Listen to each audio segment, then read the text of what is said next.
la dalle, hein. Je viens de me farcir toute la 4e de couve du premier livre de Michel Onfray, Le ventre des philosophes, dans lequel il dit, je cite, toute cuisine révèle un corps, en même temps qu'un style, sinon un monde. 3 petits points. Il n'y a pas de diététique innocente. Pour résumer, ce qu'on mange dit ce qu'on est.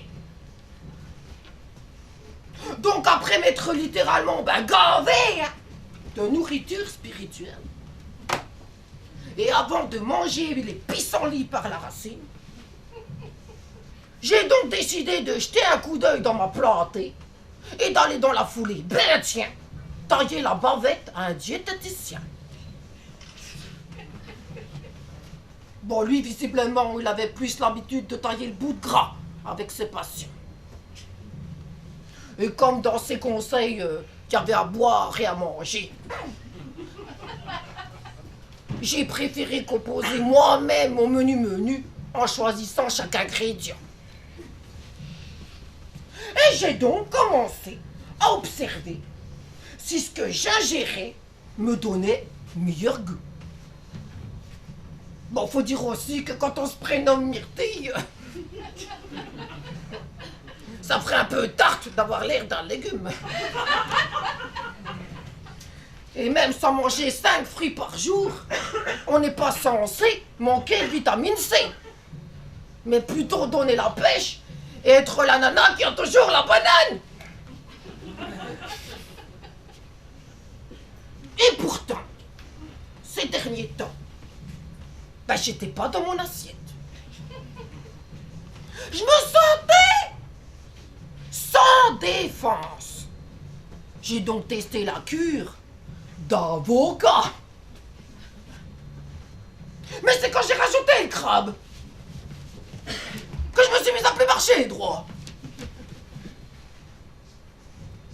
Bon, comme j'avais commis une coquille avec les crustacés, j'ai essayé de voir si le poisson était à ma portée. Et j'ai enchaîné avec une série de sols, raies, d'eau, de cabillaud. Mais quand j'ai vu que je commençais à m'écailler, que j'avais une mine ton sur ton, je me suis dit que même en gardant la ligne, j'allais plus beaucoup pécho. J'ai donc dit, arrête!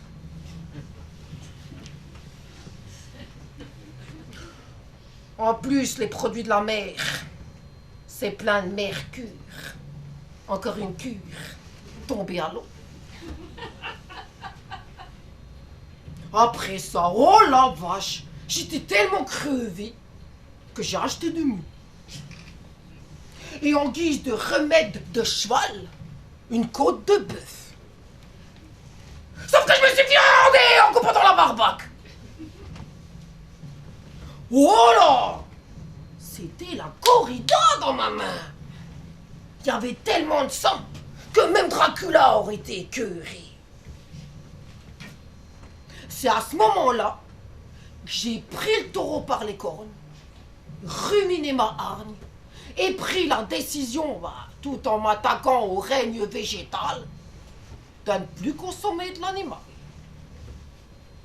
Et en toute biologique, d'adopter le régime vegan. Bon, puis après avoir essayé à peu près tous les régimes, y compris le régime spécial anorexique, dit aussi le régime, j'ai mis 2 doigts dans le gobillot et j'ai bien tout vomito, j'espérais trouver enfin la recette du bonheur. Et en bon antispéciste, j'ai donc banni de mon alimentation toute nourriture issue de l'exploitation animale. J'ai donc mangé les frites sans les moules, le tartare sans le steak,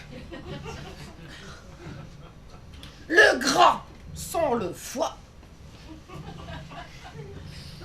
le plat sans les œufs, la bouteille sans le lait.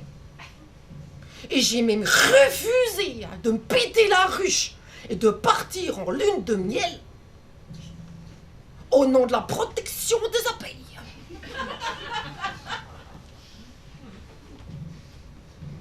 Sauf qu'à force de plus consommer d'hormones, je suis devenue un petit peu moins féminine. Et vraiment bégueu, là.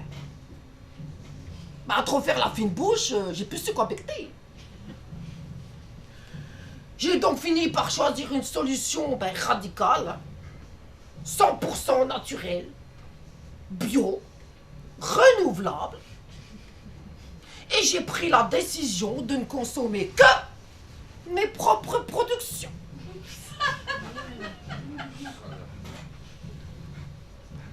Mes ongles